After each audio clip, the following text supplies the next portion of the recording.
Have you ever felt so disgusted by someone that you can't bear to be in the same room as them? Isn't it so much worse when it's someone you love? Someone who is the only person you trusted, the only one you could put your faith into. Sick of looking at them, of hearing their voice, of watching them pretend, even though all the while they tear holes through your soul, clawing down your defenses and crushing you almost unintentionally, though they know they're to blame for your unhappiness. And they also love to ask you that question, the one you both have the answer to, but they feign ignorance, and so do you. What's wrong? Everything. Everything. Everything. Everything. Nothing. The lies slip through her teeth so easily they may as well be liquid, drowning her from the inside. But she knows. Rin already knows that when he smiles at her, he offers that smile to someone else. That when he leaves to go to work, that he's meeting up with the woman that takes up all his time. The boy she'd fallen in love with has changed, inexplicably and completely. He no longer only sees her. When he kisses her, he imagines that Tillette, and so does she. She can taste the bubblegum aftertaste of her lipstick, catch her scent on his clothes. She wonders if the other woman touches him the way she does, if she says his name with as much love as Rin once did. She can't bear his presence anymore. She avoids him, hides away, and waits. He's bold, too. He invites the other girl inside when he thinks Rin is asleep. She hears the click of his bedroom door close, the snap of the lock. If she waits long enough, she can hear the noises inside, the muffled but distinguishable sounds that turn her stomach and make her wish she never existed. Disgusting. Vile. Trash.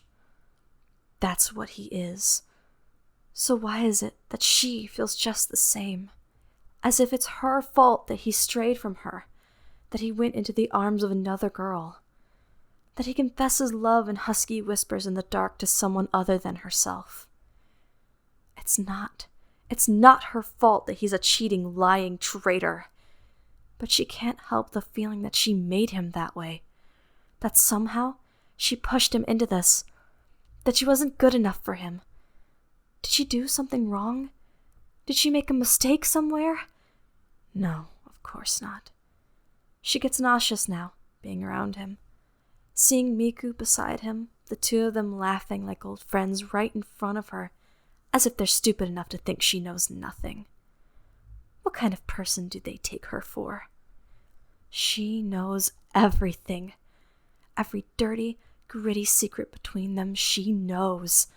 Listens to her best friend complain about the guy she's seeing and his bad habits. Bad habits Rin knows by heart and accepted a long time ago. Miku takes him for granted so easily, gets upset, pretends to be talking about someone entirely different. Lies. Everything she's told is lies now. Every other word out of either her best friend or her boyfriend is another untruth to add to the list, another excuse, another evasion. Disgusting.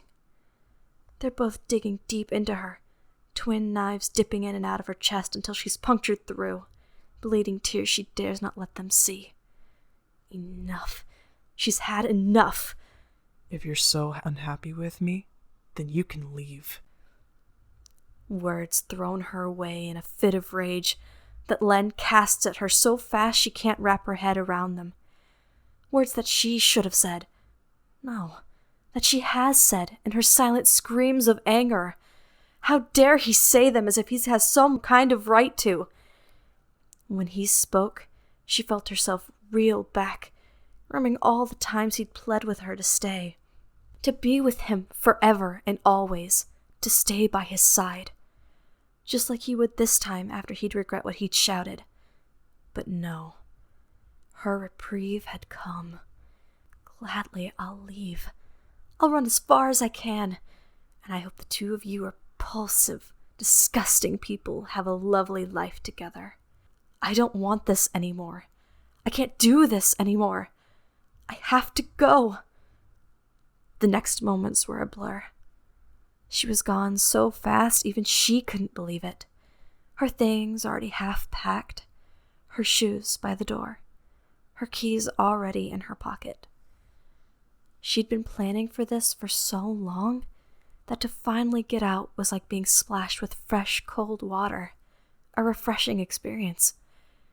She never looked back, never answered his calls, disappeared, ran as far as she could from him and Miku.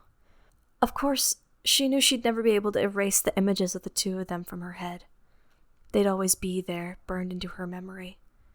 They'd scarred her, forced her to swallow poisonous feelings until they'd etched themselves permanently into her blood.